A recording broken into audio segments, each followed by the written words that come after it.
It's trash day, I'm putting you out, it's trash day. Putting you out, it's trash day. Putting you out of my mind.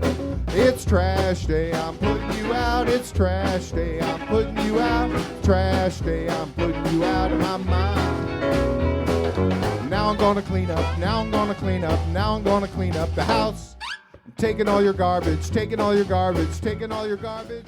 And welcome back to another Can Crusher Spotlight. I am your host, Mark the Mark Martinez. I hope you guys are enjoying the spotlights. They're coming fast and furious now, and this one is an official podcast. Did you get the pun? It's an official podcast because Joe Mandak is coming on Can Crushers. We're going to talk about his 8-year career in wrestling. And there's a lot behind this because he is the official that you know. Muscles Mandak is going to be on the show from IWC, but you also see him on ROH. You've seen him everywhere in his 8 years. So there's a lot I got to ask him. I want to know more about officiating. I want to know if he follows anything that our friend in NWA, Jared Fritz, does, the ref fit, if he does any of that. This guy's ripped in general, so he's got to be one up on Jared Fritz. Maybe. Or maybe he's learning from Jared Fritz. I don't know. There's a lot to go over with Joe Mandak, and I just have to pick his brain about so much more, especially being friends with Nick Lendl. There's got to be a story or two that's going to blow my mind about our boy, Nick Lendl. So let's get right into it after we hear from Al Snow and Collar and Elbow. Guys, you know we are linked with Collar and Elbow. They're our sponsor. They have great hats, hoodies, tees, all great wrestling apparel from Collar and Elbow. Just sent in for my Daphne shirt that's going to be coming. I'm really pumped about that. You guys can do that too at collarandelbow.com. And when you check out, use a promo code. Can Crushers, all one word, capital C in Can, capital C in Crushers, and you'll save 10%. Here comes Al Snow to tell you more about it. I got Joe Mandak on the other line. We're set to go. Wrestling. A love and a passion we all share. I've started a wrestling brand. The wrestling brand. A brand founded on the aspects of wrestling. Two entities working together to create a product that connect emotionally for people everywhere. Collar and Elbow is the brand.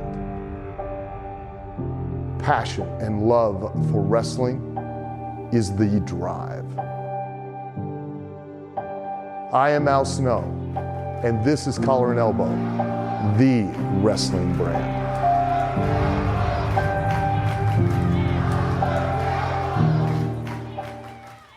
And welcome back to Can Crushers. You heard in the intro how excited I was to have this super official on the show. His career may be coming to an end. We need to get into that a little bit more, finding out why the hell he's doing all this. But I need some horrible road stories about Nick Lendl and anybody else in IWC. Welcome to the show, Mr. Joe Mandak III. Joe, how are you doing?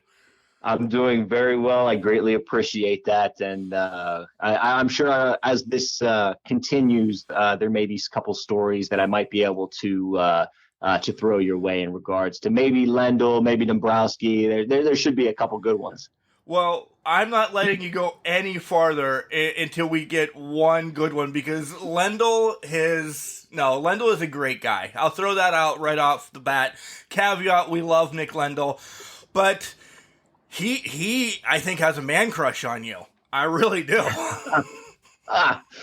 No, he's a fantastic dude. One story, and he'll probably remember this, he was actually, I believe, ring announcing the entire show in Columbus for Ring of Honor.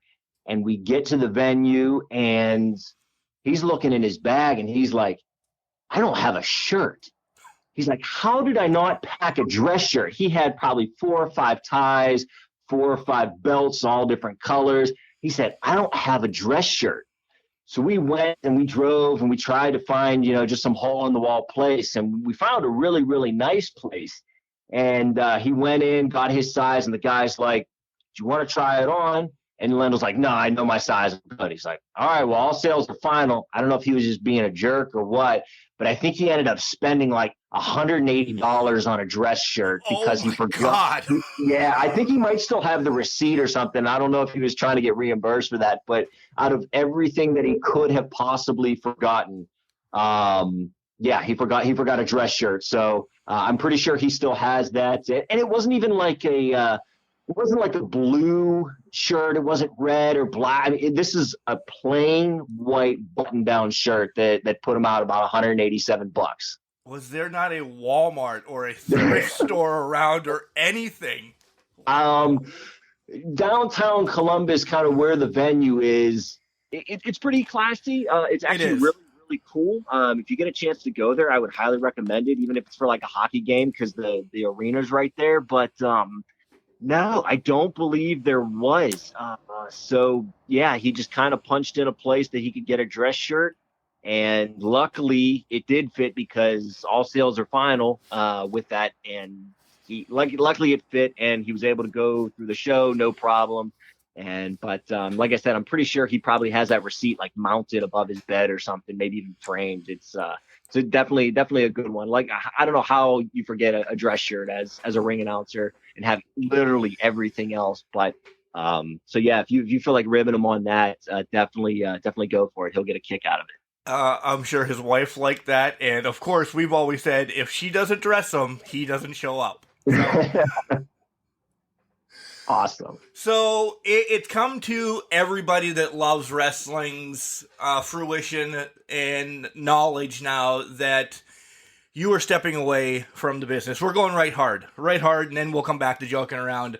You did your last ROH show, correct? And you've announced 3 more shows, with your last one being, essentially, it's going to be the Pittsburgh Classic. I believe that's what Plummer's going to name it on December 4th. Still yet to be named, but come on, it's December, IWC. Yes. Why? Right off the bat, why are you stepping away? Is everything okay? Is it a decision that you're going to use your communications degree a little bit better, something like that? You're not injured, you're not sick, anything like that. Please tell us all that. Yeah, not injured, not sick. I'm not going to be wrestling. I know that's been a number one question. Like, oh, are you going to start wrestling? At 31, nobody wants to see a 6-foot ginger mat wrestle or do anything like that. So I'll just cancel that. I mean, I picture if there's anybody who throws out a challenge or something, I got the itch, maybe to have one more match. I think that would be pretty cool. But no, I don't plan on pursuing a career in pro wrestling as a wrestler. I know I'm not signed anywhere else. A lot of people ask me, oh, you're done with ROH, so that means you're going to AEW. No, I'm not going to AEW. I attended a QT Marshall seminar, QT Marshall. Thank you. I would get slack for that. Yes, and I don't want to get slapped, that's for sure. So I went to a seminar, provided him my resume. Their ref corps is completely solid, a very good ref corps.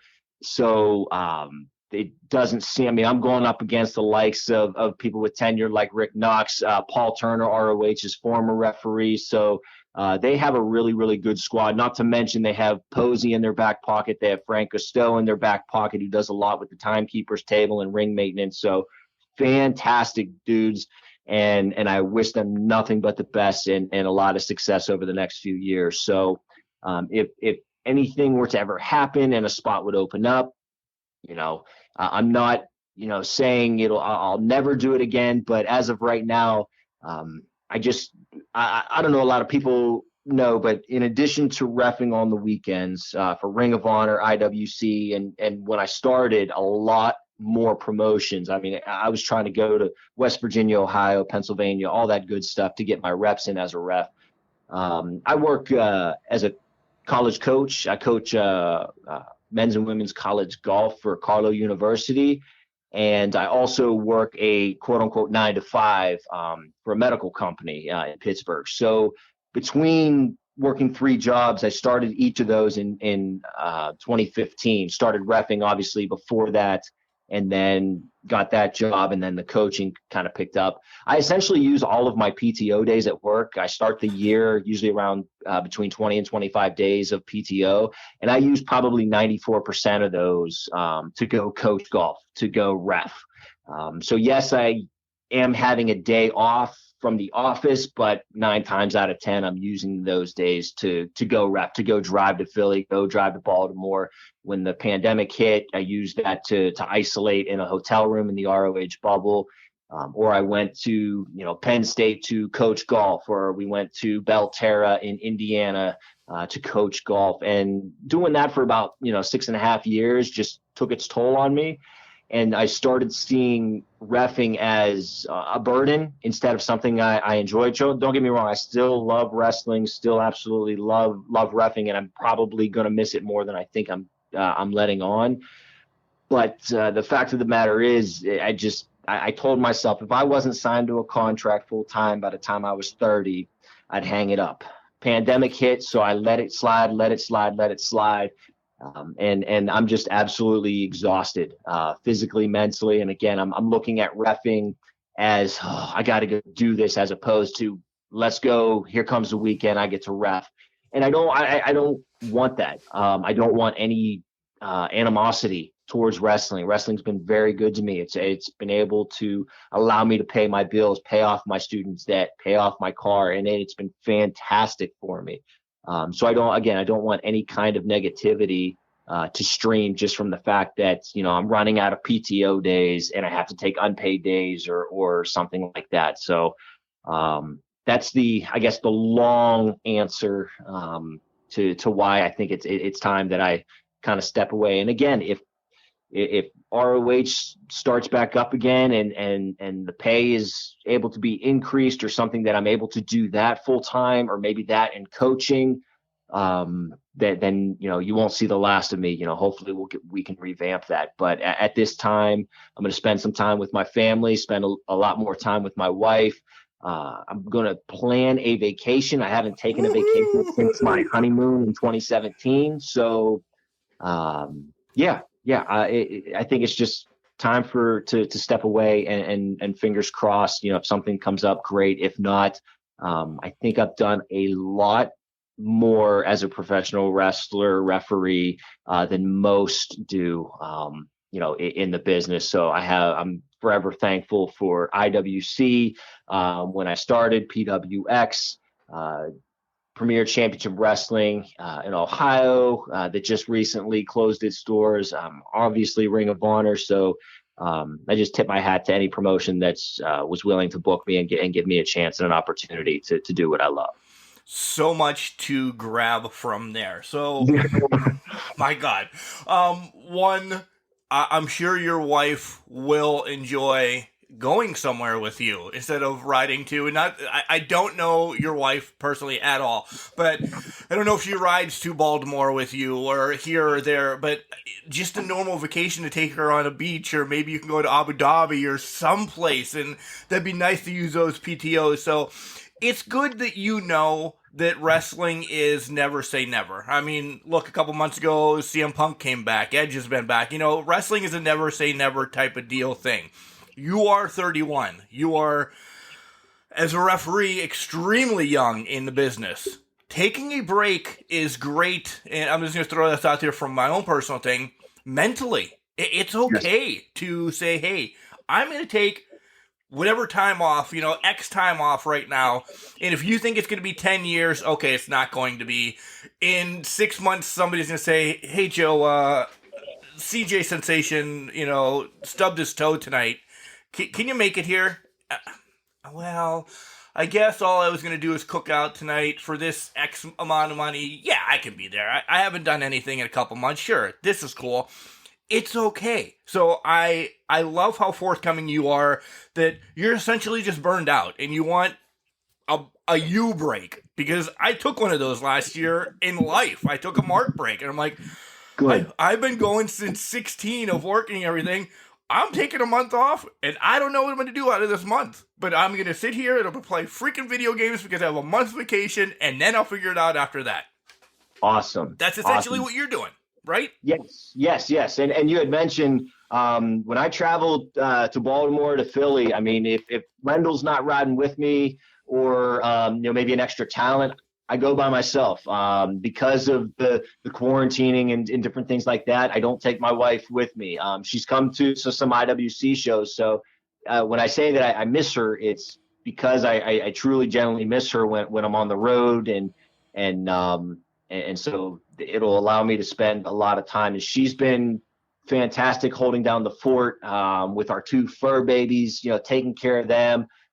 She started up a business just a few months ago, and so she's been my absolute rock here at home, and it's given me the opportunity and the flexibility to be able to go do something I love, and the love and support that she constantly provides is something I definitely don't want to take for granted. So when I do finally get that vacation time and I'm able to take that hopefully sometime next year, it'll be time well spent with her for sure. Good. So we'll get to the wrestling part. You went to school for communications, as well I did. You graduated from Penn State, Kensington? Is that yes, sir. Right? I went Pitt Bradford, so we kind of hate each other because Penn State do not get, no, unless you're Britt Baker, and then you love everything in Pennsylvania, right? I think so, yeah, that's fair to say. Yeah. How much have you used your communications degree? Essentially, what did you want to do with your degree once you got out of high school and you started this epic journey? That's an awesome question, and I wish somebody would have asked me that probably 2010-ish. The main reason I chose corporate communications, I did it probably for all the wrong reasons. One, it was actually going to allow me to stay at Penn State New Ken all 4 years, which I actually don't regret that. I met my wife there, and I was able to save a bunch of money because I didn't need to go to state college or get room and board or anything like that. I lived literally 10 minutes from the campus, so that was unbelievable. But in my mind, I wanted to play basketball all 4 years. I ended up playing basketball for 2 years at Penn State New Ken, and then I actually coached for 3 years at Penn State New Ken. And actually, it's funny you had mentioned Pitt Bradford, because my assistant coach, Doug Snyder, actually played at Pitt Bradford. Oh, wow. So, yeah, so that was kind of a small world, and he's still my best friend. We go golfing, all that good stuff. So I stayed there to play basketball, and like I said, I only ended up playing for 2 years. Financially, I needed to find a job, so I ended up getting a couple jobs on campus, doing some stuff in the fitness center, at working kind of security, different things like that. I did it because I didn't like science, so I only needed 9 credits. So I only needed 3 classes essentially to get my degree. I thought that maybe I'd be some PR thing, but I realized I didn't really like PR, so I didn't like journalism that much. So literally, you asking that question is fantastic, because I did it for not because I was like, oh, I want to be the PR relations for PNC or something like that. It literally just kind of kept me at home, and I thought it was an easy way to get a degree. If I could go back, I'd probably, especially knowing what I know now, I'd probably do something engineering, maybe even just a 2-year associates in like mechanical engineering technology, maybe work on hospital equipment, get an associate's degree there. I might just, go to the workforce, learn a trade, learn to be a mason or a plumber or something like that. Not a Justin Plummer, though. Not a Justin Plummer. not a Justin Plummer. As much as I admire everything that he's done for everything, definitely not a Justin Plummer. He's his own man. I'll let him do his own thing. Yeah. So yeah, that, like I said, it's a fantastic question, but I apologize. I don't really have a good answer as to why I wanted to do that. I mean, I use quote unquote communication in every day, whether I'm on the phone with an insurance company or via email or Skype or Zoom or whatever it is. There's the communication aspect there, and I work for a business. So yeah, there's where my degree, I guess, comes into play. But yeah, that's a great question. Well, thanks. Because being in communications as well, my goal was, to jump on with a baseball team, do something with play-by-play there, Okay. If you've known my story, so many things have tackled. My whole life has switched around. Just go back and listen to the podcast. I'm not going to bore you. But essentially, yeah, I was in the same place. I'm like, all right, communications is going to be the way to go. I love talking. I love hearing myself talk, but I don't have the face for TV. So I'm like, radio. Okay.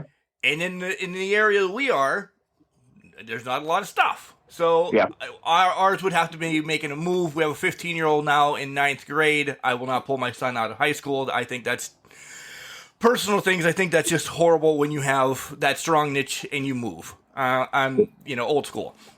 But that's what was my thing. I wanted to know if you wanted to be the next, Howard Cosell, Howard Finkel, somebody like that with your communications. That's all. Yeah, no, never really thought about that. Never thought of when I worked for Enterprise, I would answer the phone and people would be like, "Oh, like are you recording?" Or, "Oh man, you got a great voice for radio." You do. And you really do. So I thought about that too, and again, just never really dabbled into it or didn't really know, I guess, what avenues to take to maybe do something like that. Obviously, with podcasts and stuff, you're able to talk and people can hear you talk. But yeah, never really dabbled into anything like that. So yeah. So after all of this, you find your love for wrestling, or when do you actually? I'll put it that way. When do you actually find your love for wrestling? Was it mom or dad saying, "Hey Joe, watch this"? At the age of like 5? Yeah, but so my dad was definitely into it. My mom, I don't know if she humored my dad or not, but she would go to shows, and I remember having the VHS tapes, and one match in particular stuck out to me. It was Shawn Michaels versus Bret Hart in a ladder match for the Intercontinental title. It wasn't on a pay-per-view. I believe they were in like Portland, Maine or something like that. And what got me at a young age, I was probably 5 or 6, was how Shawn Michaels sold.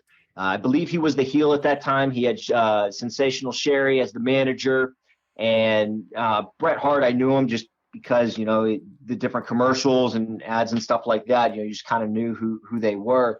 But it looked like Shawn was just trying to outsell Bret. And as a heel, he made me laugh with some of the bumps he took. He did the crotch shot on the top rope. I think at one time you saw his bare butt because Bret pulled down his pants. Just the match just resonates with me. And so that was kind of my first taste of wrestling. And my dad would take me to some of the house shows at the Civic Arena, and yeah, just I really enjoyed it. I'd watch it, on Saturdays. My dad would have it on, and then I didn't really get into the independents until I was probably maybe 11 or 12, and my first independent show was actually IWC when they ran out of the Monroeville Sports Complex under Norm Connors. Okay. Yeah. So that was kind of my segue from WWF to independence. And what really got me about the independence was there was no barricade, which I thought was awesome. I mean, It was literally the ring about 6 feet and then my chair. And at one time, I believe it was Brandon Kay and Dirk Ziggler. They were wrestling the Backseat Boys, and Brandon Kay took a baseball slide kick, and he fell back into me, and I fell back into my chair into the person next to me. And my dad kind of like set me back down. He was like, "You all right?" And I was like, that was unbelievable. Like, you don't ever see that. I mean, it literally this wrestler was in my lap, and from then it just, something clicked that like, all right, I got to try to do this. So my brother, who's 2 years younger than me, we had mattresses up in our attic that we would wrestle on. We would put long cardboard box in the corners for the turnbuckles.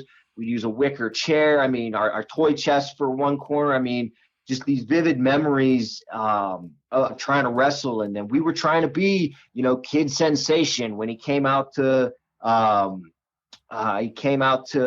Peaches and Cream. Wow. We tried. Yeah. I mean, I wanted to be, Shirley Doe, Dennis Gregory, Jimmy Vegas. I mean, all these, alumni of IWC, just unbelievable stuff. And so that really opened my eyes to it. Like I said, it wasn't really WWF that got me so much hooked on this is what I want to do. It was the independence that like, look, these guys can do it. Why can't I? So that's kind of the bug and how I got bit by the wrestling bug at going from 5 or 6 watching, Shawn Michaels and Brett to 10, 11, 12 years old watching, CJ and Brandon Kay and everything. So that's why I think it's so important. If there are any younger wrestlers listening, people are watching you, whether you realize it or not, whether they're 65 years old or 5 years old, 15.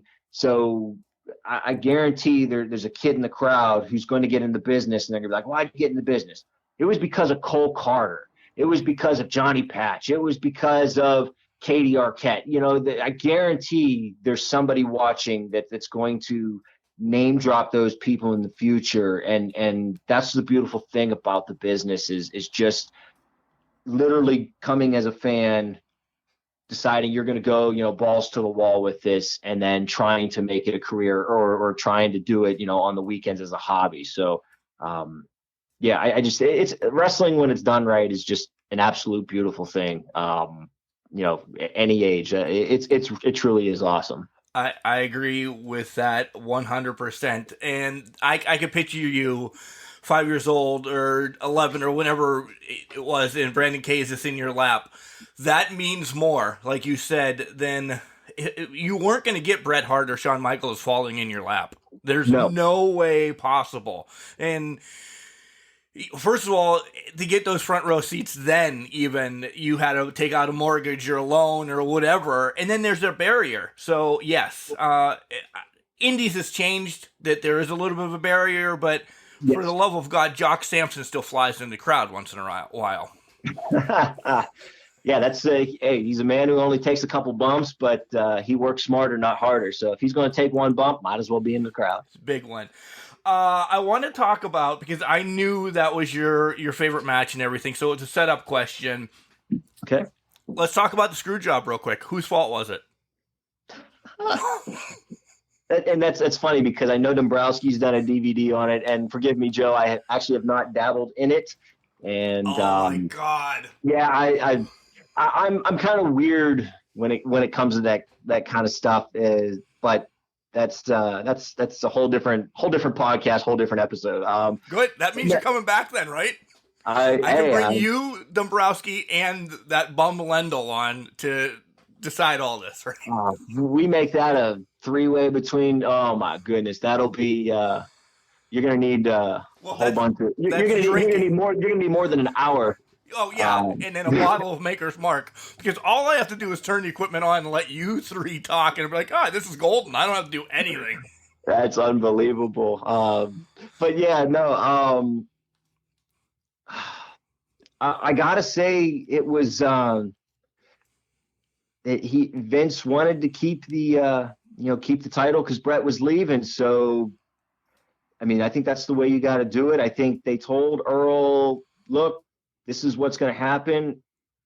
I'm going to call for the bell and then just get out of Dodge. So I think the idea was to screw Brett out of it so that he could not leave with the title. And I think, I don't know. I've heard so many compelling arguments for both sides that I'm kind of stuck between a rock and a hard place. You're exactly where I am. As far as exactly what I truly believe, because I think there's definitely strong evidence to support both cases. So, I'm just gonna say he had to keep the title. Had to keep the title in the Federation, and there was no way they were going to let Brett walk out with it. Yeah, you're exactly where I am. I have, several people come on and they say, no, it was all a work because nobody's going to let Brett do the WCW sign on WWF air at that time. Or did it? Yeah, there's so many. I know you've heard them all, but I'm like, I don't know. Nonetheless, it made money for everybody across the board. Yes, it did. So that's wrestling won, right? Yes. Yeah. So essentially you talked about some of your favorites being the local guys. If you're listening to this in California or wherever, Vegas and Dennis Gregory and everybody that's a stronghold. But when you were watching the WWF or WCW at that time, who are some of your other favorites that, because before you were a referee, you did have a few matches, and we'll get there, but who did you want to kind of put your style at as a wrestler from that era? So definitely Shawn Michaels. I wanted to sell. I loved his selling. And then as I kind of dabbled a little bit more, I took a liking to Eddie Guerrero, just in what was goofy, and again, it's kind of what you know now, wish you could go back kind of thing. Just the way he worked both heel and face was just unbelievable, and the little nuances that he had, the little body language or maneuvers that he would do, again, whether he was working face or heel, it just makes him one of the greatest of all times in my opinion. So those were kind of, I guess, the two. I also took a liking to Rey Mysterio and Dean Malenko. I loved their battles in WCW, especially over the cruiserweight. Very, very underrated wrestler, Dean Malenko, in my opinion. Just one of the best technical wrestlers of all time. So I guess those three could maybe like mold, with the technical aspect, but the charisma of Shawn Michaels, and the work ethic of Eddie, I think somewhere there you might have had what I would try to aspire to be, try to mold between those three. I thought of one other one that I actually thought you were going to bring up, and I think it's maybe because your officiating style that it's always, straightforward. You're just there. I thought you were going to say Mr. Perfect as well. Well, so it's weird because I didn't appreciate Mr. Perfect until a much, much older. Same. The way he sells and his promos and just the way he carried himself to the ring, literally, no pun intended, was perfect, flawless, and even on commentary, just incredible. Yeah. I wish my vernacular was better, but just absolutely incredible. And again, I didn't really appreciate him when I was younger, but now when I go back, just unbelievable worker. Also Owen Hart. I failed to mention that, but when I was kind of juggling around with different names and stuff, or when I would wrestle with my brother, I just called myself the Rocket. Because I'd heard them, kind of stole his name is essentially what you did. You just I'm not going to be, someone Joe the Rocket. I'm just going to be the Rocket. Because even at a younger age, I liked him more than Brett, and I thought he was a better wrestler than Brett. That's definitely debatable, but that's my 2 cents on that. I thought he was a better wrestler. Definitely had more personality than Brett. I just thought that you're speaking to the choir because I wave the Owen Hart flag all the time. Gotcha. Me and John always have this battle, at least once a year. Brett was just, and I'm not saying given everything because he earned it, especially coming out of the dungeon and all that. But if you're putting apples to oranges, Owen he could have been the superstar. And I think if it wouldn't have been Brett leaving the way he did, I think maybe Owen was going to get that rub. And then all hell happens. Yes, no, 100% agree. The fact that he was a multi-Slammy winner, Intercontinental Champion, multi-tag and everything, that's fantastic. It's, I don't know. I'm it's obviously, tragic the way his career and life ended. So, it would have been nice to see what he, could have done, but to the same token, he left us a bunch of classics, and including, him over Clean at WrestleMania against his brothers. Just that still I think is hilarious. He could have grabbed the ropes, but my man just sat down out of that package and won clean. So kudos to them for doing that. That's definitely a favorite definitely a top 5 match for me. Oh, for sure. For me as well. The news is broke recently. Of course, you guys know we record ahead of time, week by week. So this was released this week, but I might as well talk to Joe about it right now. AEW and the Owen Hart Foundation teaming up. Did you hear that? Yes. Absolutely fantastic. And I don't know what all. I didn't read into details. I just kind of saw the Facebook mention of it. Right. And I know some people were getting heated because he was never there or anything like that. But I guess that's one really, really positive thing about AEW is that look, he was a pillar of wrestling. So we're going to go ahead and honor him. And with the foundation and everything, like this is how we're going to honor somebody who essentially gave his life for wrestling. And I just think that's great. That part of me being naive might be, oh, this is just so they can, get under the skin of WWE or something. Maybe, I don't know, but I just look at it for what it is. And I'm very excited to see what transpires from it. I think it's going to be great. Yeah, I do too. And I can see the battle that everybody's saying as well about WWE, but I don't care. Somebody to actually honor Owen and the Hart family allowing it, that's 100% for me. Yes. So let's talk about some of your training. You decided to get into professional wrestling as a 6-foot ginger, as you called yourself. So that's open to call you on the table the rest of the time. Yes. How'd that go? Where'd you decide to go? How did you decide to pick? Was it because Brandon fell in your lap? Tell me all of that. Yeah, so I went on the IWC website, and I believe at the time it was called the Coalition of Competition, and Shirley Doe was the trainer.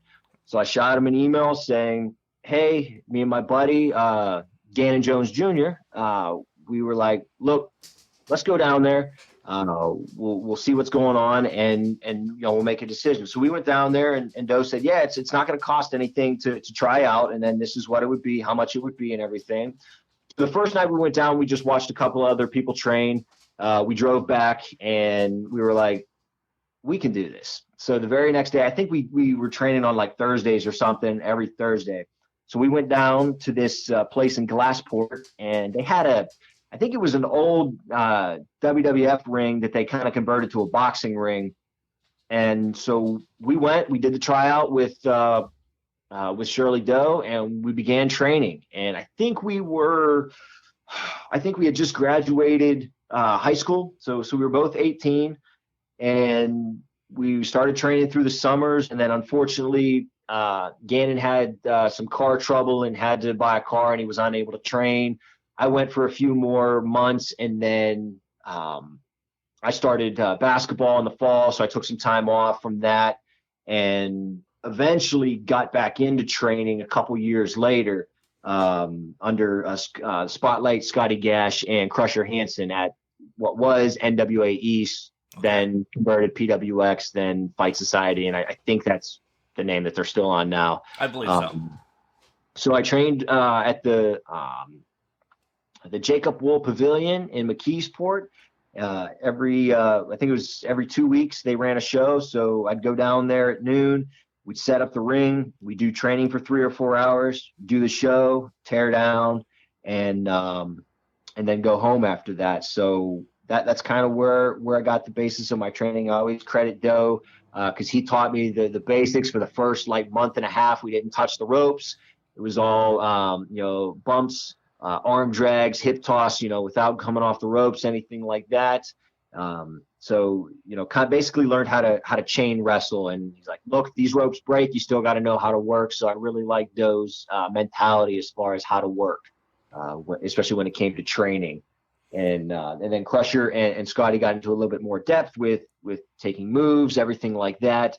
And so I was getting ready to debut in, I believe it was 2011. And then my grandfather passed away, and it took a lot more out of me than I thought. So I kind of stepped away from wrestling and took some time, personal time, and didn't really get back into it until about 2013. in November, I started going to some PWX shows at the WrestlePlex, and I noticed they only had a couple referees, and I was like, you know what? Maybe I dip my feet into that. If I want to wrestle, I'll do that. Great. If not, maybe I can do that. So I met with Sean Patrick, who's my referee sensei, and taught me a good bit to get me going. And from there, I guess, as they say, it's just history. So I kind of trained, took some time off, was fully trained, unfortunate, took some time off, and then kind of dabbled into the reffing. And then as I was reffing, I kind of heard the words that every referee, especially when they're starting out, wants to hear is, "Hey, you don't suck." It's kind of sad and cliche, but I've done other podcasts and I've heard other referees say the same thing. So when you hear that, it's a big, nice little boost to the ego. And then when you have guys like Jack Pollock or at the time Cassidy Stone or Gannon Jones Jr. saying, "Hey, do you got my match? Can you get my match?" It's pretty cool. It's very humbling that that, hey, this guy who's been around for so long wants me to do their match, or this guy who's been on TV this way, they want me to do their match. So it just kind of branched from there. And at the time when I started, I was just doing it kind of as a hobby. And then Dombrowski kind of kicked me from behind and said, "Look, you're really good. You shouldn't do this as a hobby, but if you treat it as a hobby, that's all it's ever going to be." So he said, "Go invest in black socks. Make sure you always have a belt. Make sure you always have an undershirt. Make sure you have multiple ref shirts in case somebody missed you or something gets dirty. There's blood. Carry gauze and gloves with you, medical kit, everything like that." So he kind of kicked me into high gear, and it definitely went from a hobby that I would do once every, so many weeks to, thankfully Ring of Honor one day and was able to make a lot more money than I did, just kind of starting out. Well, again, so much to pull from there. So you never rewind. So you never actually had a match then, or you've had maybe a dark match or something that, just training wise? Training wise, I actually had one match, and ironically it was for IWC. I got IWC to Penn State New Ken to do a show. And so I was put in the main event. It was a 6-man tag. It was John Bolin, Shima Zion, a.k.a. Joaquin Wilde, and myself against the founding fathers of Dennis Gregory, Jimmy Vegas, and Big League John McChesney. Holy shit. And welcome to the ring. You're welcome to the ring. And the special guest referee at the time, there were two of them, was Bubba the Bulldog. And he kind of had a thing with the founding fathers. Yep. And the enforcer on the outside was Delicious Jimmy DeMarco. Which is amazing. I have a man crush on him.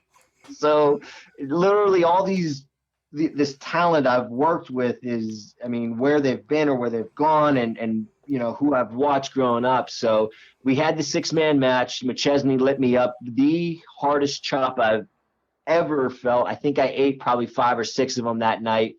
The funny twist is I hit a moonsault from the top rope to the outside, and Jimmy DeMarco came in and hit the C4 on Bubba the Bulldog. I got thrown in, and somebody was like, "Cover him." So kind of being out of it and winded, I just covered him, and Chuck Roberts comes over and makes the announcement that Bubba's added to the match and told Jimmy to do his job. And Jimmy counts to 3, crowd, goes wild, and I have a win over Bubba the Bulldog in the main event of my very first show and my very last show that I ever did. So that's unbelievable. So much going on with all of that. And again, it went by so fast. And that was, it was April 20th of 2011. So we are 10 years past that. Like I said, I still have an itch. I don't know why to maybe get in there one more time against somebody, but yeah, I guess if you're gonna go out on top, that's the way you want to do it.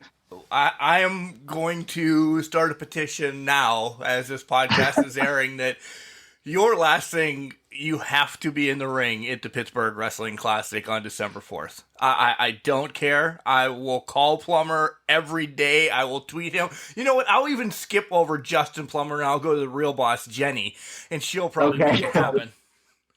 I'm not opposed to it, and I'm not opposed to wrestling anybody. I believe that I could still give the crowd a 5 to 8 minute match respectfully. You're asking me to go 12 to 15, maybe in a tag match, but again, nobody wants to see a 6-foot ginger mat wrestle or maybe do a flip or something like that.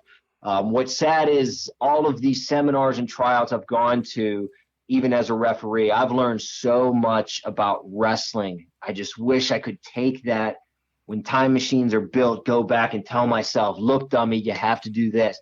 Look, dummy, take your time. If you think you're going too fast, go slower. Psychology. You don't need to do flips to get a contract. Be lovable, do this, do that. I mean, there's so much that I've learned and absorbed from some of the best minds in the business that it's kind of wish you could go back and tell yourself what you know now. Yeah, and you've worked with a ton, and we're getting there. We're about 2 questions away from working with a ton of talent, and there's no disrespect to anybody, IWC, PWX, but I mean, you were, and you've recently, I'm not saying retired, but left ROH, so if you know the ROH roster, guys, you know the talent there. But I want to give your props to being that referee, because I've asked Bobby, I've asked a couple other referees that I've talked to. Jared Fritz from the NWA is one. Oh, good. He's a good dude. He is an amazing dude. This is you guys' big question, and I love this one. Ask one. How important is the ref to the match, making the dance perfect? It's all about enhancing their story, and as much or as little as the wrestler wants to give you as far as job goes, whether it's see this, don't see this, really put over this falsie. Not to mention you're relaying the time cues, or you're checking on people, making sure that they're not really injured. You're also on quote unquote crowd patrol, knock on wood, and thank God nobody ever tried jumping a barricade while I was in the ring. Thankfully that never happened. You got 3 shows scheduled yet. Don't be popping off. Touche. Yeah. Anybody listening? I can see Brad. I know a little bit of jiu-jitsu. It's more American jiu-jitsu than Brazilian, but I don't want to use it. And so please just stay on your side of the barricade. That would be unbelievable. Thank you. Bradley Ruthers at Super Indy. He's coming for you. He might. Okay. Bradley Ruthers, I might make an exception. Depending on who he's going after, I might make an exception for Bradley. Anybody else, please no. Okay. All right. Sorry, go ahead and continue. No. So yeah, it's very, very important. Again, if it's just, hey, stay out of the way, it's going to be real simple. No problem. If it's something like what Jonathan Gresham and Josh Woods did just this past couple Sundays ago on Death Before Dishonor, there was so much to that match.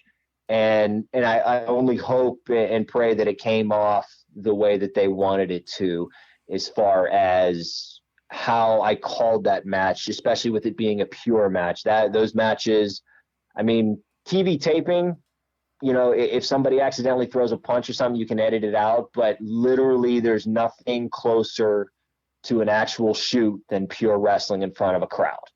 So yeah, you have to call it as you see it, and it's very nerve-wracking, and I'm very privileged that Todd even thought that I was ready to do something like that in front of a crowd. So it was very, very humbling that he gave me that opportunity.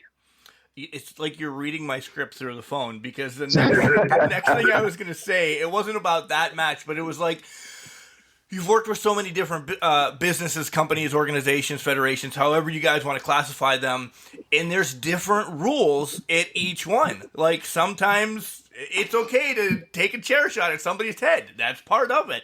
How do you adapt from, again, ROH Pure to Martinez Wrestling Federation that has no rules, and I'm using that as a fake one because it's me. How do you just adapt to those? It's the simple answer is it's all about what the booker wants. If the booker wants a triple threat match and there's no disqualification, easy. I just did a triple threat match, and I had asked Todd, I said, so what do you do? If somebody's choking in the corner, what do you do? He said, it's not like, I think WWE does the triple threat, no DQ kind of thing. Yeah. But he said, if somebody is choking them in the corner and you get to 5, you disqualify that person and they're eliminated and it becomes a singles match. And I never thought of that because if it's not announced elimination, then you just assume that, what do you do? So I told the competitors in the match, look, this is how ROH wants me to call it. So if there happens to be a distraction or if I need to miss something, let me miss it. And so, yeah, it's something as simple as that. As I've done hundreds of 3-way matches, but each one is different. And each one, maybe one's elimination, maybe one's one pinfall. And it's, one has a DQ, one doesn't have a DQ. So it's very important to get with the promotion and understand. IWC has a 10 count on the outside. Ring of Honor and I know like Lucha, they do 20 on the outside. So that's always an adjustment that I have to make sure I'm adjusting my cadence so that it's consistent with what the competitors need if they need more time on the outside. So yeah, it's difficult. And I'm sure I've overlooked some certain rules at some point. And because I was thinking, IWC, or I was thinking, Ring of Honor. So it's very, very difficult and very important that a referee pays attention to specifically what they want and how they want the matches called. Not even on there. You just brought this up and I just thought about it. So how long in real time is your 10 count?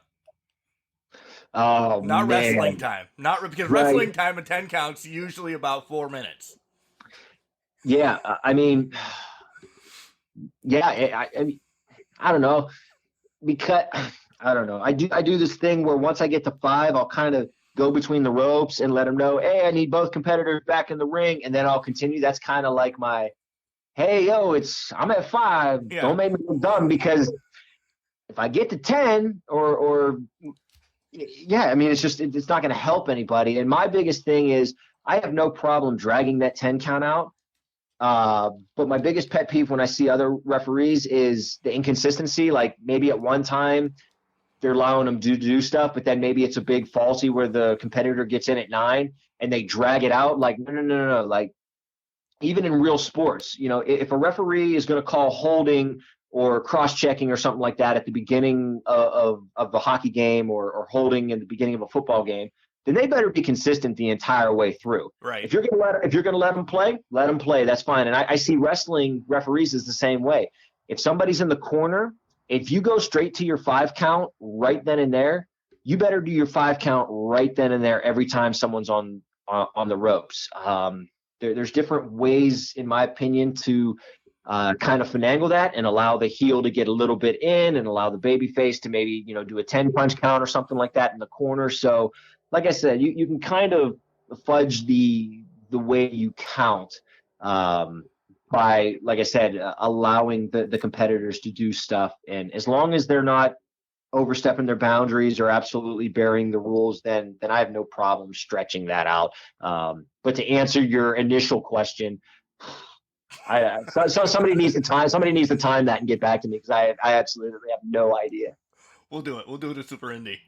Sounds great. And then when we do the triple threat of you, Lendl, and Dombrowski, we'll bring it up and see how they can just shit on you. That's perfect. Perfect. They deserve it. I give them a hard time, enough hard times as it is. So I definitely deserve some heat for that. So this all led to this question. It wasn't about the pure or anything. Just in general, can you tell me a time that you actually became part of the storyline when you were not supposed to be part of the storyline? That's actually a really, really good question. Well, I know one, and I don't know, and I'm going to make you sweat and see if you say it, and then if you don't get there, I'll get you there. Or I became part of the storyline. Not really. I mean, I'm trying to think even like intentionally in different places that I've worked where it just kind of I guess when Honey Badger debuted, I got she came in and wrecked house on some ladies that were wrestling, and I tried breaking her up, and she hit me with a stunner. So that was cool. And then the next show, she started doing it again. I broke it off. She hit me with another stunner. And then it got to the point where I would just be in the ring after the match. She would come out and hit me with a stunner. And that was just kind of our thing. It was awesome. I tried putting it over and selling it as best I could. But I don't know if there was never really a payoff. I think I tried hitting her with like a rock bottom one time, and then she reversed it and I took a stunner. But that's the only one that I can really think of that it just kind of was like, hey, go stop her. She might hit you with a stunner. But other than that, no. And I'm curious to hear what you were. I might have twisted a little bit, so I apologize. One, I want to go back to, and this one wasn't the one I was talking about, but you and Shane in your face, Victor Benjamin, whatever we're calling him, at any promotion at 2017 Stomp Out Cancer, you flew. So can we talk about that before I get to the real one I'm talking about? Yeah. So that was the benefit show. And at the time, I think maybe one or two other refs had done it, and it was kind of like, oh, they shouldn't do it. The only reason I did it was, one, the bookers specifically asked me. They said, hey, we have a spot. We want you to do it. So I said, since you specifically asked me, that's fine. And also because it was a benefit show and there wasn't, quote unquote, a real storyline with it, that was really the only reasons why I agreed to it. But yeah, there was it was like 6 or 7 man scramble. And everyone was doing dives and house show splashes and this and that. And yeah, Shane in your face now, Savage Victor Benjamin. He was getting ready to dive, and I was told him, no, keep it in the ring. And he was like, no, watch out, I want to dive. And I told him, no, I got to get control. It's got to end in the ring. And he said, well, then you dive. So I kind of pointed at myself like, nah. And he's like, yeah. And then he started getting the crowd to do it, and I was like, all right. So I hit the ropes and did suicide toupee over the top rope, and thankfully there were 5 or 6 other people there, and you guys took out the front row. Let me just say that you took out the freaking front row. Again, no barricades, fans. That's one of the benefit of not having a barricade. It's very in your face. So yeah, that was a lot of fun. And to be honest, I had never we didn't practice anything like that. It was literally, hey, I'm pretty sure I can clear this. If you stack it 2, 2, and 2 and kind of catch me like a stage dive, I think we should be in business and should be okay. And thankfully, there were bodies there. Nobody got hurt, which is the most important thing. And I think it got a pretty decent pop. Yeah, it's all over YouTube. You can hear the pop. It was phenomenal. I still remember it. I watched it again prior to us recording, so I'm like, I just want to watch this one more time. But awesome, that was great. And then I also that same night I took a big boot from Duke Davis. He booted a steel chair because I proceeded to take it from him, telling him, no, you can't do that. And then he proceeded to kick it in my face, and that legit hurt me. I actually thought I was split open. Thankfully, I was not. But yeah, it was a busy night for me. Stomp Out Cancer. It was. The one I was talking about was actually Josh Alexander and Wardlow. The finish. Yes. So yeah, that was interesting. So the finish was supposed to be referee stoppage in the cage, as Wardlow passed out from blood loss to an ankle lock that was put on by Josh Alexander. And that happened. Wardlow passed, called for the bell, and ring announcer, I think it was Dave Kitch, came over and asked, and I said, I don't remember what the verbiage was. If I said, your winner is Alexander, winner by submission, something like that. But it kind of got a little disgruntled because they were like, no, Wardlow didn't tap. Wardlow didn't tap. It was, by referee stoppage. I have kind of mixed emotions on that call in a cage match. Yeah, I don't agree that a referee should stop it. That's the reason for the cage, is to go all out. But IWC doesn't do like escape from the cage for multiple reasons. I think the visual of Wardlow going out and Josh walking out the door or sliding out the door, I think would have been sufficient, because he didn't pin, he didn't submit Wardlow, he just made him pass out and he walked through the door. That would have been my take on it. But also my thing is, like, when Bret Hart beat Stone Cold Steve Austin in a submission match, he didn't tap, he passed out, but he still won the submission match. So it was the submission that made him pass out. So that's why I think the verbiage came off that way, but they wanted it as referee stoppage. So again, tomato. But this is another great important of communication in professional wrestling. If the promoter wants it specifically this way, they have to smarten up the ring announcer. They have to smarten up the referee, and that's no dig on Plummer or anything like that.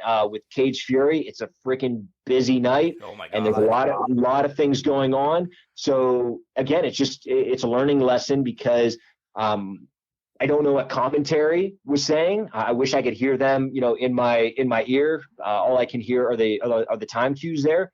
So I don't know if they put it off as, they could have put it over perfect and people disregarded submission. They were saying, no, Wardlow didn't tap, he just passed out at referee stoppage. So as long as everybody's on the same page, again, then wrestling's a beautiful thing. But that was one of the, I guess, things that, and it irks me, because I don't want to make that kind of verbiage mistake, or I don't want to put anybody in a bad position saying, oh, he lost by submission, but really he just passed out. I'm not trying to make anybody weak or get any kind of heat or anything like that. I want wrestling to be what the promoter wants, to deliver to the fans. So I will take full responsibility for that, because I used the verbiage and relayed it to Kitch. I just called it as I saw it, and if that's cost somebody a title shot or cost somebody some money here and there, then that's on me. Let me know. I'll Venmo you. I promise. I'll make it up to you. I think every party involved in that is doing pretty well for themselves. So I don't believe there's any kind of resentment. I don't think there's any animosity or anything between any. I was going to say that. I think Wardlow's doing fine now. He doesn't look weak. Josh Alexander is crushing Impact. If you're Venmoing anybody, I think you should probably Venmo me, because I can't get Wardlow on the damn show anymore. That's the way. Well, I saw him backstage. He was always very polite. Always shook his hand. I'm not going to say, oh yeah, we're boys, blah blah blah. So I wish I could say, hey, I'll hit him up and let you know. But there's hoops and everything you have to, working through ROH. There's just contractual stuff that you have to do for podcasts and da. So yeah, gotcha. All right, so we're finally to ROH after about an hour. Are you all right to go a little bit longer?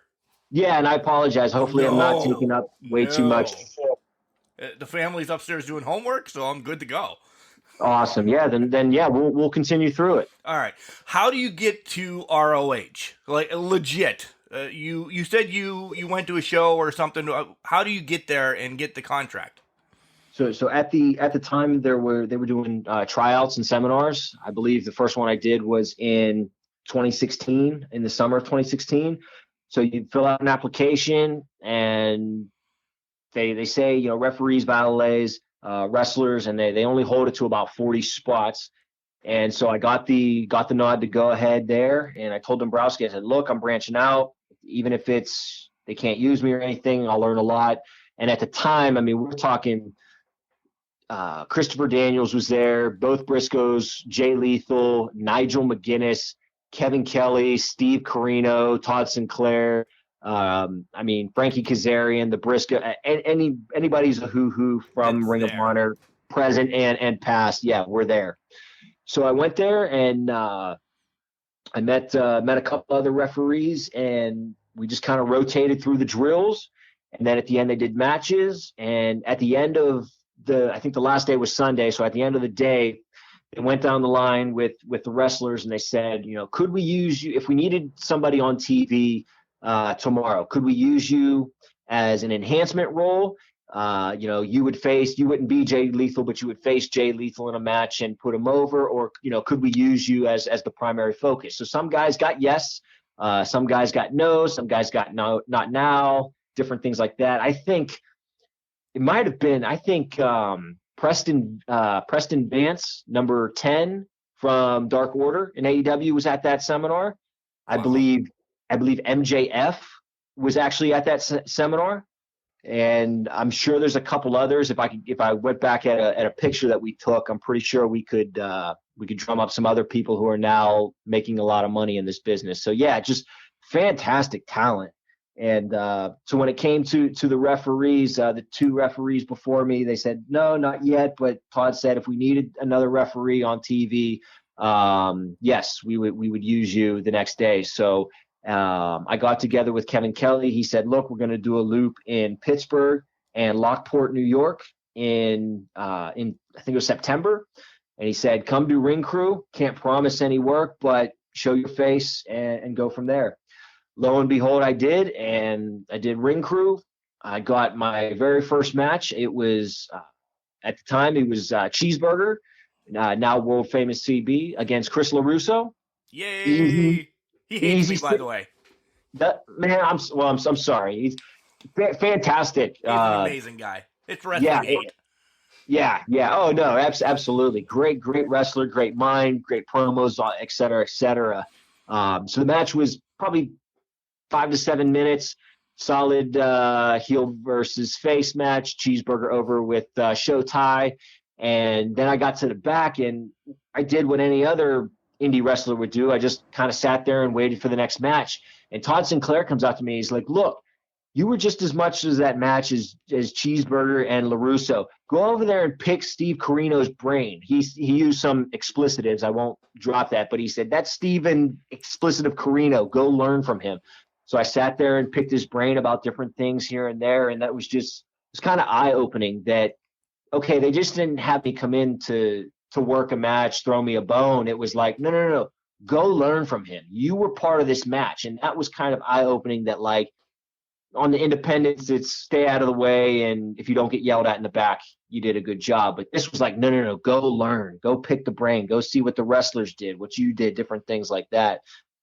So they finished up the show there, packed up the truck, drove to Lockport the very next morning, set up. I got another dark match. I believe it was a tag match that time. And it was it was awesome. At the time, I think they had Todd, Brian Gorey, and Paul Turner. So I was kind of the fourth. And then a few months later, Brian Gorey, I think the car that he was riding in didn't continue there. So it was me, Paul, and Todd. And then Paul, 100% good for him, got signed to AEW a few years ago, and it is now the senior official. Absolutely love watching Paul ref. He's one of my favorite refs to watch outside of WWE or Ring of Honor. And at the time then, it was me, Todd, and a referee named Steve Duming, and they were kind of using me and Steve on rotations. I would go down to Florida. Steve would do Baltimore. I'd go to Philly. He would do Nashville, different things like that. And it just kind of came to pass once the pandemic hit that they were running at limited staff. And I kind of got the nod to be the quote unquote unofficial number 2 along with Todd. So we did that through the pandemic. We did that for most of this year. And again, the pay kept going up. I got travel taken care of, hotels, flights. I mean, just breaking even doing trans as a referee is huge. But on top of that, they were paying me really well.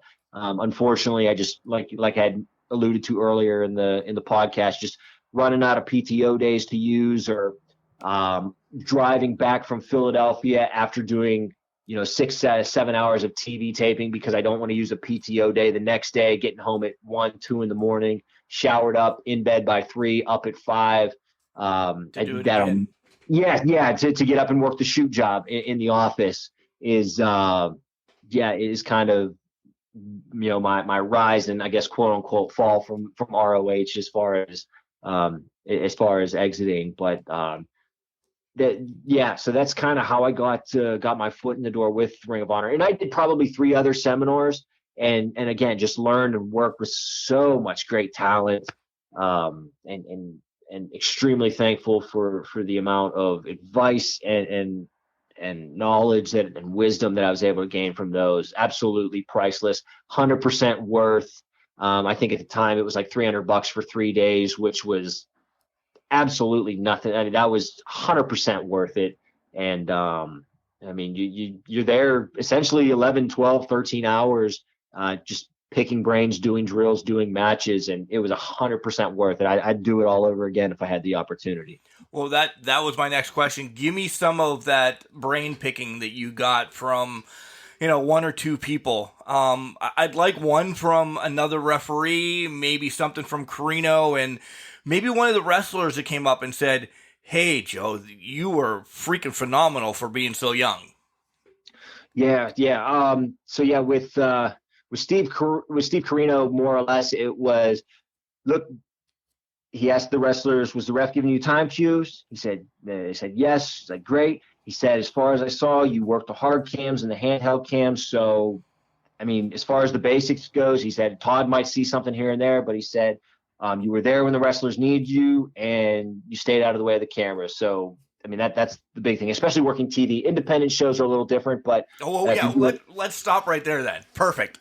This I'm sorry I cut you off, because one of the photos that I'm looking for, and I'm going to throw everybody under their bus. I'm sorry we talked about this, and a perfect segue. You're nowhere to be found in IWC, because I was looking for a cool picture for the thumbnail or something.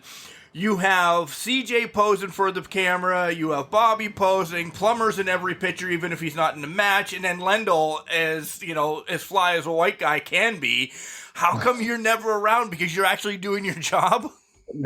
I mean, before the ring, I try to act professional, left over right kind of thing. If I'm with Lendl, sometimes photographer will get us to pose, and maybe I'll do something like that. But really, I'm kind of just scouting the crowd, looking for anybody who may look suspicious, who may want to try to jump a barricade, who may be intoxicated, or maybe a younger fan who thinks he's going to, touch one of the wrestlers in an inappropriate way, especially if there's a women's match. So although it looks like I'm doing nothing, I'm doing a lot more in my head and kind of doing a mental check on what's going on, making sure the ring, the turnbuckles or something like that, making sure everything's safe so that when the competitors come out, they can just do their thing.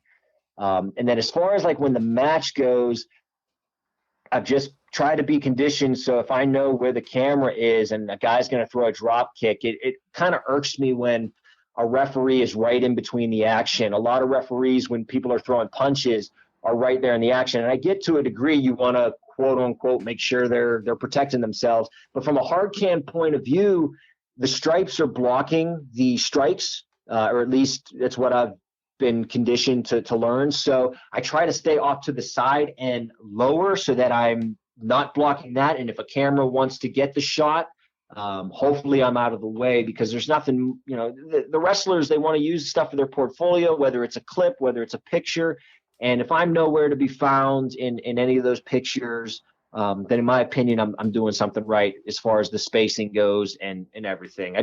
As a referee, you don't want to be all over the talent. There's times when you need to be seen, but other than that, just kind of go off to the background. So I'm glad that a fan and somebody who's seen enough wrestling can pick something like that out as why am I not seeing Joe in any of this? Or, why in this camera angle is he not there? But, oh, there he is. He came into frame. So if somebody who's able to see that, just as a fan, then that's a compliment. And I appreciate that to the highest degree. So no compliments for CJ or Bobby. No, they've both been on the show. I love them both, and they know it. All right. So back to that. How about a wrestler saying something to you? I'm trying to think on the spot. I know Gresham on more than one occasion has thanked me for different things that he's done, especially in the pure matches. Josh Woods is another one. Again, just fantastic guys, even better wrestlers. So when somebody like that even just comes up and say, hey man, thank you, or the OGK, I just did a tag match with them. Hey man, we got the time cues perfect.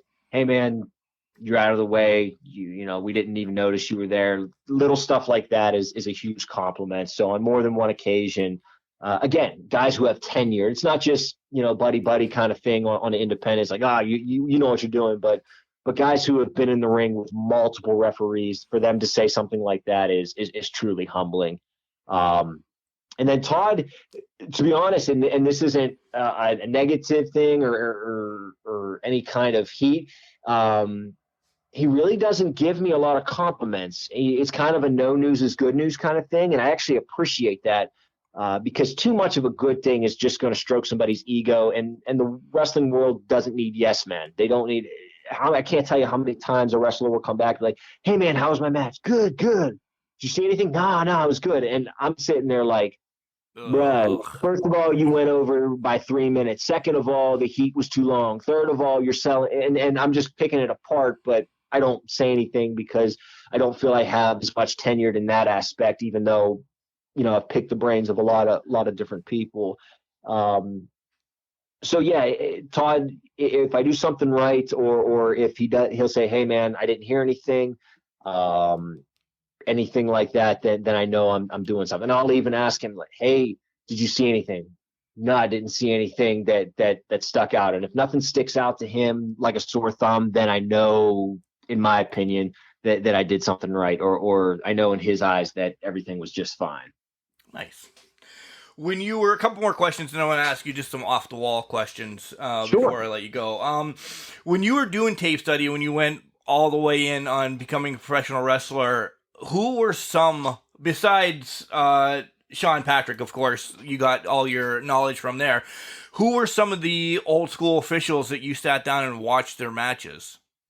So Tim White and Jimmy Corderas were two of my favorites growing up, for different reasons. Jimmy Corderas is very soft-spoken in the ring. He uses different mannerisms, and he was kind of tall, a little bit taller. At least he came across that way. So I like the fact that he wasn't very, very vocal, just kind of used his facial expressions, maybe a wince if something looked like, wow, that guy really got kicked. So I appreciated that. And Tim White, on the other hand, was a lot more vocal and you know, kind of a little bit more animated. So I tried to copy and paste a little bit of that into my repertoire. And of course, you know, you have your Mike Chiodas, your Earl Hebners, your Nick Patricks, and so on and so forth. And some people were like, what about, you know, Tommy Young and stuff? And I was like, that was before my time, so it's no disrespect to Mr. Young or anything like that, but I never really went back and watched. I would see some different highlights, different things like that, but my era was Corderas and Tim White, so I tried my best to kind of emulate what those guys did. How much wrestling are you watching now? I mean, you're engulfed in it.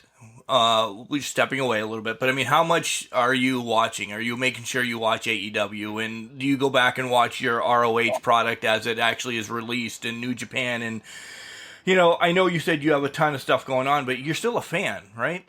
Yes, absolutely. I always make room for Ring of Honor, especially when the tapings come out. Still studying, still learning, trying to copy and paste. If I see something that doesn't look right, I'll ask Todd, hey, did you see my positioning on this? What did you think? Always learning, because the day you stop learning, or the day I stop learning, is the day I really stop caring. And I still care enough about the business, even though I'm headed out the door, to be professional in that aspect. So I'm always going to continue to learn.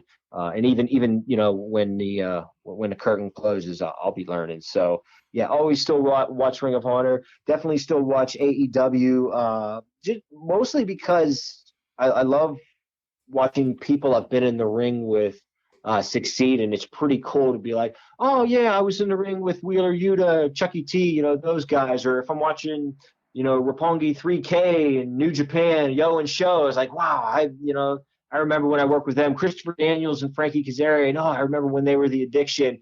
It's just kind of nice trip down memory lane in a way, and to see where they went. I mean, I remember when it was the Addiction versus Jonathan Gresham and Jay White.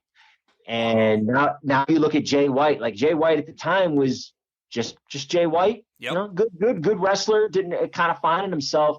And now he's I always call him like the heir to Kenny Omega in New Japan. Like when Kenny kind of stepped really out, is. hey, here's Jay White, and the Switchblade and everything just, man, it just kind of works and it clicks, and it's nothing fancy, it's nothing flashy, but man, it just works. The tights and his necklace with the Switchblade, it's cool. It's very cool. And usually around Wrestle Kingdom, I'll watch that.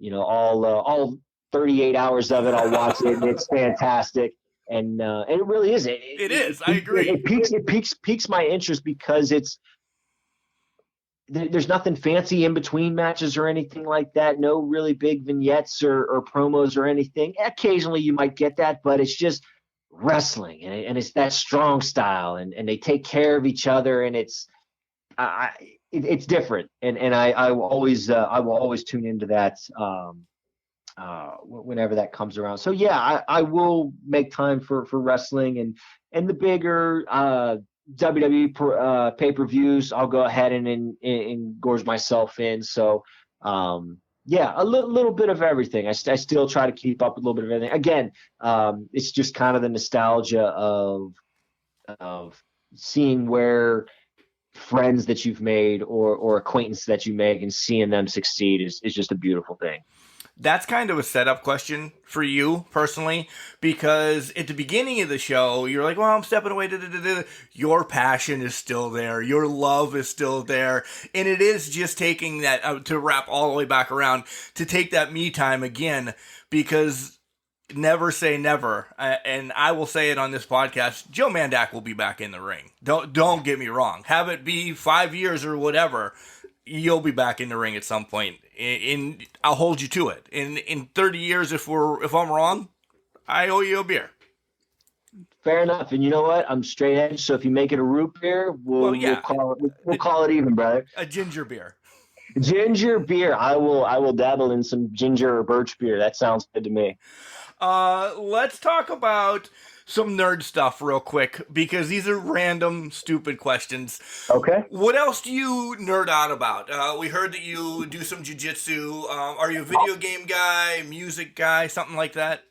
I love playing golf. I coach it, but I absolutely love playing golf anytime I get a chance to. So that's definitely one thing. Weight room, I really, really got into that, and it's cool because not a lot of people, they either want to bulk or they want to shred, and I've been able to kind of do both. I've gotten up to, a decent 170 size. From weighing 135 when I started in the gym about 5 years ago, putting on 35 pounds of weight is just kind of cool to say I've been able to do it. And then I've cut, a little bit of weight here to, for the summer body and so on and so forth. So I've really dabbled in working out. So between working out and fitness, or in golf, that's pretty much it. I love dogs. I mentioned I got 2 fur babies at home that I absolutely love. So if you have a dog, send me a picture of it. I absolutely love seeing dogs. I love playing with them, babysitting, all that good stuff. Good. You're getting mine then the next IWC event when you're not refereeing. I'm bringing it down to you. Awesome. I'm all for it. All for it.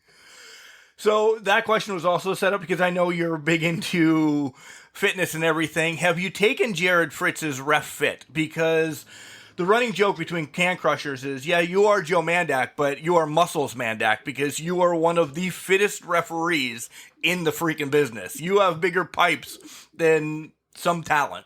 I've done so during the pandemic. I'm in a group on Facebook called Zebra Talk. I don't know if Jared had alluded to that, but we actually got together and we did a Zoom workout videos, and he would do like hit circuits and different things like that. I would do like a chest and abs circuit kind of thing. And this other referee, he'd do weights, and it was pretty cool to be able to do that during the pandemic to try to keep people doing something while they were doing nothing.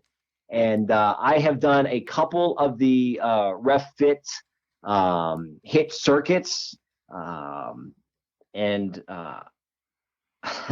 I got through them. My numbers are not as impressive as Jared. Jared is a workhorse. Beast. He's a beast.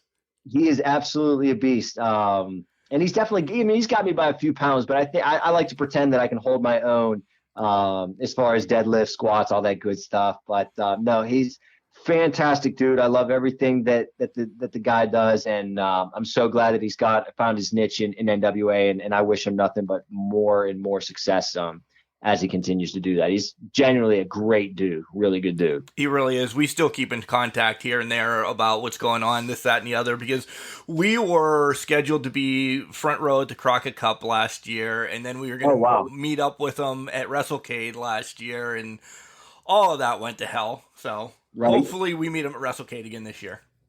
Good. Yeah. Awesome. Stupid question, and then we'll wrap this up with your socials and all that.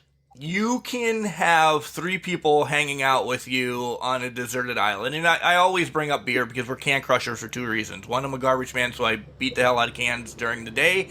And I come home and I have some beverages. That's can crushers in a nutshell. Yeah.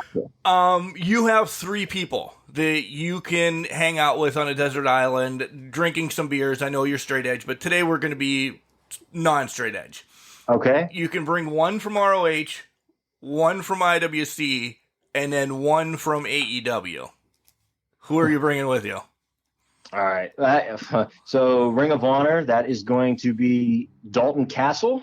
Yes. Okay. AEW is going to be Hangman Adam Page. Well, that makes sense.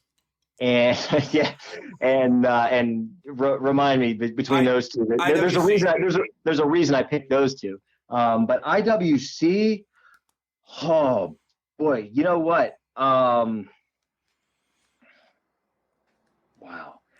It's like, do I go with talents? Because I have 2 wrestlers. I'm a referee. Do I bring a commentator so that way we can just wrestle on the island? Do I bring a ring announcer? So, man. So okay, so IWC. I'm going to say. Man, I don't want to hurt anybody's feelings by leaving them out. Well, if you want to group in 2 together, there was a podcast last year called Six Pack with Jack that had 2 people drunk all the time in it. So those 2 could be together. I would allow that if you would name those 2. Otherwise, gotcha. Pollock would be pretty fun. I have a feeling we got a nice history there. And LaRusso passes out during the podcast. This is why he hates me. I bring it up all the time. Yeah. You know what? Yeah, we'll little fist up, throw down, shout out to Jack Pollock. I'll throw him on the island as well. Nice. So, all right. Advice that you want to give to youngsters that either want to be a wrestler or a referee. Treat it like a job. I mean, that's what I was taught. And don't do it as a hobby. It's the stupidest hobby in the world that you could possibly do. Wow. Every bump, they say, is equivalent to about a 25, 30 mile an hour car crash as far as like the jerking of the body and different things like that. I can think of a bunch of other hobbies that will save your body. So again, if you want to do this and play Weekend Warrior, I'm not going to tell anybody to do wrestling's for everybody. You know, do it, don't. But if you are truly serious, or at least have an ounce of respect of those who came before you, treat it as a job. So that would be my biggest thing. You have 2 ears and 1 mouth, so listen is twice as much as you speak.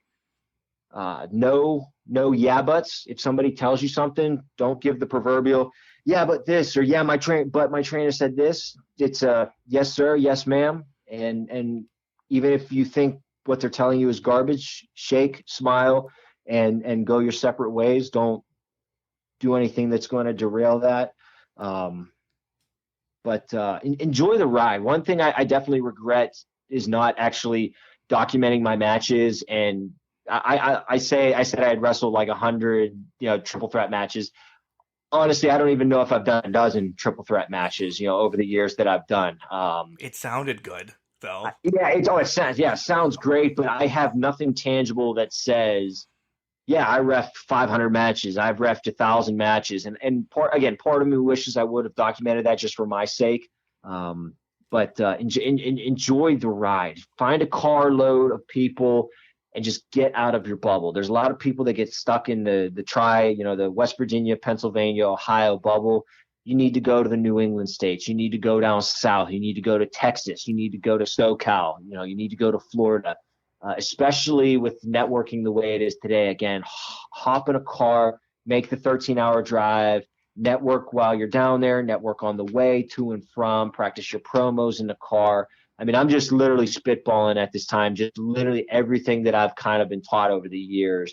And that's to wrestlers. I'm not even talking about referees. I mean, just as a wrestler, but referees can take that too. Hop in a car, work your tail off, gain respect, and good things will happen. I promise amazing things will happen. And you have time for one of your favorite road stories that you can just release to us? Yeah. So it was the same road trip when Lendl purchased his $187 white suit. So again, you can read that, but we set up in Columbus. Columbus is about a 3-hour drive, and they were setting up right around 11. So I told Nick and Dombrowski, who was riding with me, I said, look, I'm going to be at your house at 8. Even though call time's at 3, I'm going to be at your house at 8. I want to make the drive. I want to set up. I want to do ring crew and everything like that. So I picked Lendl up. I go to Dombrowski's house, and I'm texting him on the way, and it's probably about 7:50, 7:55. I said, I'm like 4 minutes away, dude. And he says, I'm in the shower. So I was like, okay. So then I text him, I'm here. He says, I'm blow drying my hair. Lendl and I probably sat in a car for about 20, 25 minutes. Dombrowski comes out. You can tell he's pissed. And you can tell he was just blow drying his hair. He sits in the back seat, puts his sunglasses on, puts his earbuds in, crosses his arm and says, good rib. Falls asleep and doesn't say 2 words to me and Lendl on the way out to the show. Completely no-sold the fact that he was even in the vehicle. So we get there, and he's still asleep. So I said, Joe, I'm going to crack the windows. I'll put my keys on the front seat. He slept probably 3 or 4 more hours in my back seat while I was doing crew. And I didn't see him for the rest. He legit, I guess, thought I was like joking, like pulling his leg, but I was like, no, if you want to ride with me, this is what's going to happen. And he always busts my chops and gives me a hard time. He always says, hey, are you going to IWC early? Because, you need to set up the ring, you need to tear it down. And I just love that. To me, you're building a stage, you're building the presentation, you have pride in what you do. Right.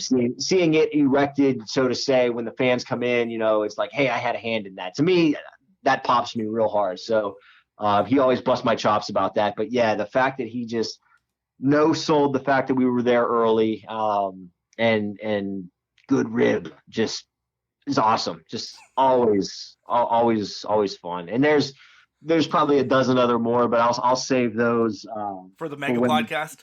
For the mega triple threat podcast with Dombrowski, Lendl, and I.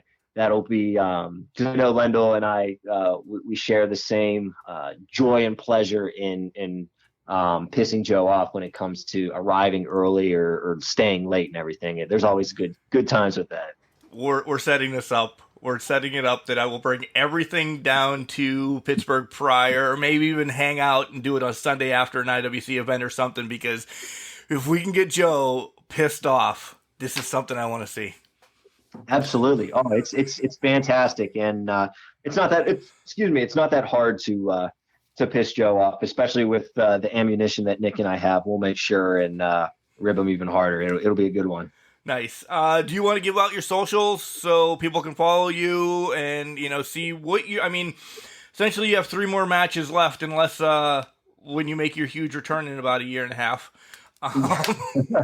Or until somebody, like you said, somebody calls me out and tells me that they want to fight me in December. If that's the case, then that's going to happen. That we're going to make that happen. I just don't know who yet, but we'll see. Is there somebody that you would love to work with to put in my mind right now?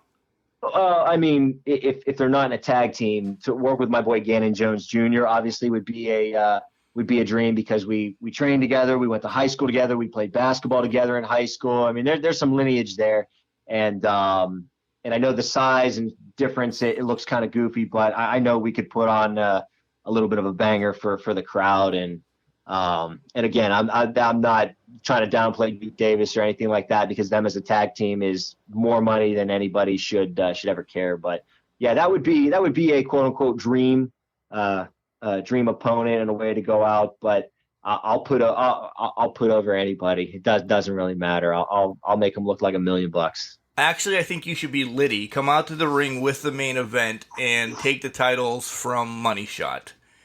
And maybe, I can't say anything bad against Dime Piece. So I was going to say maybe give a shot to Dime Piece, but nah, I love her too much. We'll get a 6-man match then. This way you get to work both ways with your homeboy, and you'll go over. You have to go 2-0 and retire from in the ring. This way you're better than the Undertaker then. I mean, 1-0 is the way to go, main event. So yeah, that would be great. But no, social media. I'm not on Twitter anymore. It was too much of a cesspool mentally. So yes, I've kind of gotten rid of that. But on Instagram is just at the Ref Joe Mandak, Mandak. I do a lot of post a lot of food, pictures of my dog's fitness on there. So if you're into any of that, feel free to check that out. And then just Joseph Mandak III on Facebook. If your friend requests me and I see that you're friends with a bunch of wrestlers or other people associated, with IWC, I'll add you. I'm not, all you have to do is keep poking me and I'll unfriend you. But it's 2021 and people are still poking and stuff. Who uses that anymore? Brother, if I had a nickel for every time I got quote unquote poked, I'd be retiring right now. Good. You could take your wife on a nice vacation, because that's what needs to happen. Absolutely.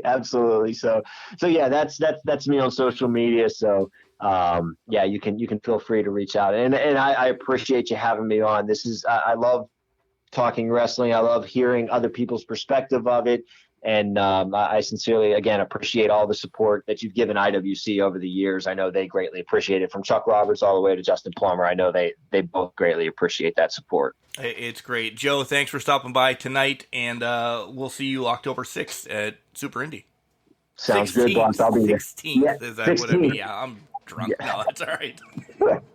What a great interview with Joe. Oh, my God. I loved everything. So truthful. And I don't care what he says. I will still say this. If he takes a little break, he's going to be back. Because did you hear the passion when I asked him if he still watches wrestling and he makes time for it? That passion came through the phone, the computer, whatever you guys want to say came through.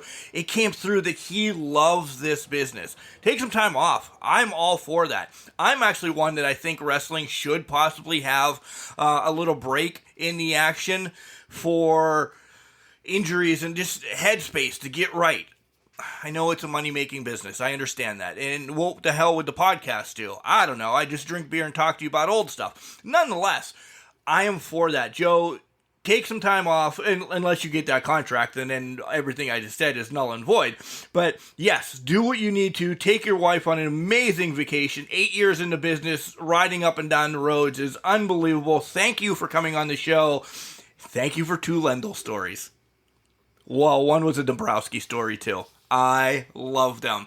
And we're going to set up that mega podcast. We have to have this done. We're going to go to Parts Unknown somewhere and set this up so we can get that roast of Joe Dombrowski, essentially, is what we're setting it up to be. Joe, I'm sorry. It's just going to happen. Guys, I love the way that Joe Mandak, because there's too many Joes going on now, Joe Mandak talked about getting in the ROH business, how he just, screw it, I'm going all in. I'm taking this money. I'm going to go down, do what I have to do. Didn't get the yes, you're doing it right off the bat, but hey, I'll call you, and he just jumps on board and does whatever he has to. Talking about just memories about doing the stomp out cancer, stuff like that. This was a great interview for me, and Joe's a great guy. It really meant a lot talking to Joe, because there's still the love for professional wrestling. And how about those 3 guys that he's going to grab with him? Joe, I don't think you'll be straight edge after you come off of that island. Guys, thanks for listening again this week. We had a blast here on the Spotlight. Remember, we're on Facebook, Instagram, and Twitter. All of it's at CanCrusher69.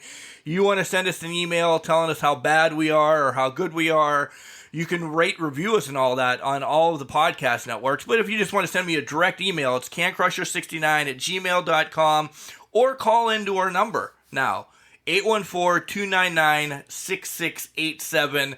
Give us a review there. Maybe we'll play it on the podcast. If you don't swear at us that much, that won't bother me. If you just don't hurt my feelings, essentially. Remember, guys, just because it's trash, it doesn't mean you can't do great things. It's called the garbage can, not a garbage cannot.